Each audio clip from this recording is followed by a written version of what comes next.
Сәлем достар, мен есім Айгерім. Бүгін біз сіздермен дәмі ерекше әрі жұмсақ болып шығатын ірімшік қосылған нан дайындайтын боламыз. Бұның жасалу жолы және құрамы өте оңай, сондықтан міндетті түрде жасап көрулеріңізге кеңес беремін. Қарасаңыздар, нан өте әдемі болып шықты. Отбасыларыңызға сөзсіз ұнайтынына сенімдімін. Сондықтан менің видеомды толық көріп, бұл нанды міндетті түрде жасап көріңіздер. Қосылған нанымызды бастаймыз. Ол үшін бізге жылы су қажет.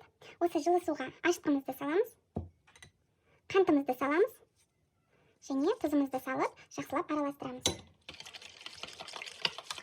Енді осыған біз томатымызды саламыз. Менде томатная паста тинкастікі. Енді осыған біздің үккіштен өткізілген, майда үккіштен өткізілген сырымызды қосатын боламыз. Қосып отырып араластырамыз. Барлығын бірден қоса салсақ та болады.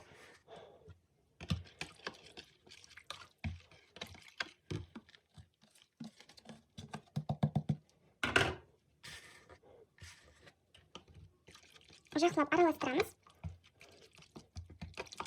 Барлығының қанша граммнан салу керек екенін мен описание бөліміне жазып кеттім. Сол жерден көре аласыздар.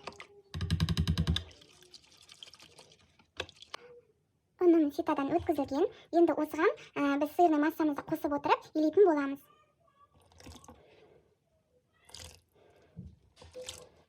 Мінекей, біздің қамырымыз дайын, жақсылап елеп алдым. Енді осыны майдың көмегімен жақсылап шет-шетін жинап, бір басып, жарты сағатқа жылы жерге қойып қоятын боламыз. Бетін жылы орамалмен орап, немесе салафан кигізіп, жарты сағатқа жылы жерге қойып қою керек. Мінекей, біздің қамырымыз дайын, 30 минут тұрды, жақсылап көтерілді. Енді осы қамырды біз майды бірінші қолымызда майлап алып, осы қамырды табағымыздан шығаратын боламыз.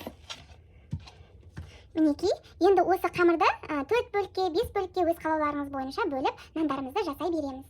Мінекей, қамырларды мен теңдей 4 бөлікке бөліп алдым. Енді осыны біртіндеп жайып пісіре беретін боламыз. Қалған бөліктерін салафанға салып, бетін орап қоя тұрамыз.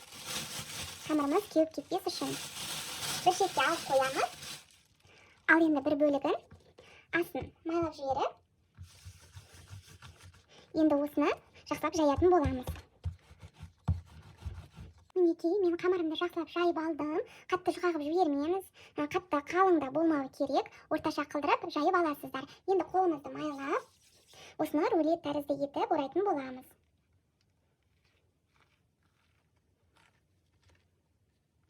Мына шетін жақсылап жабыстырамыз.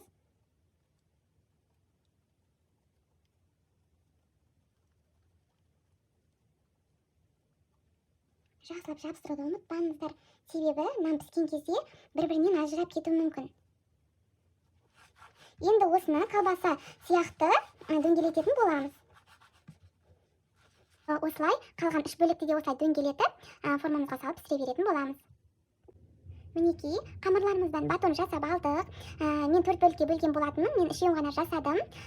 Себебі 4-еуін бірге салатын болсам, піскен кезде бір-біріне жабыс қалуы мүмкін. Сондықтан нандарымыздың арасын алшақ етіп қойғанымыз дұрыс. Енді осының бетін батонға ұқсастырып, пышақпен кесіп шығамыз. Бұл сәндік үшін маған осылай кесіп шыққан ұнайды. Сіздер кеспей қойсаңыздар да болады. Бәрі өз қалаларыңыз бойынша.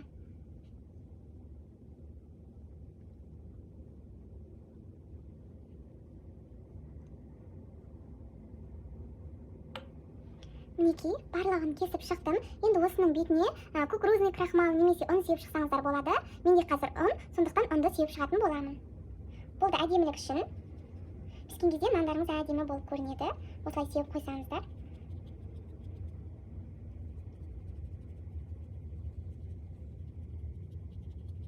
Мінекей, ұнды сеуіп шықтық. Менің батондарым пісуге дайын. Енді осыны пешімізге 180 градусқа 30 минуттан пісіріп алатын боламыз.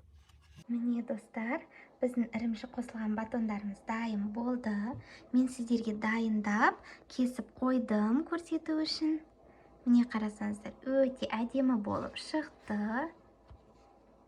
Өте жұмсақ. Аз болсын.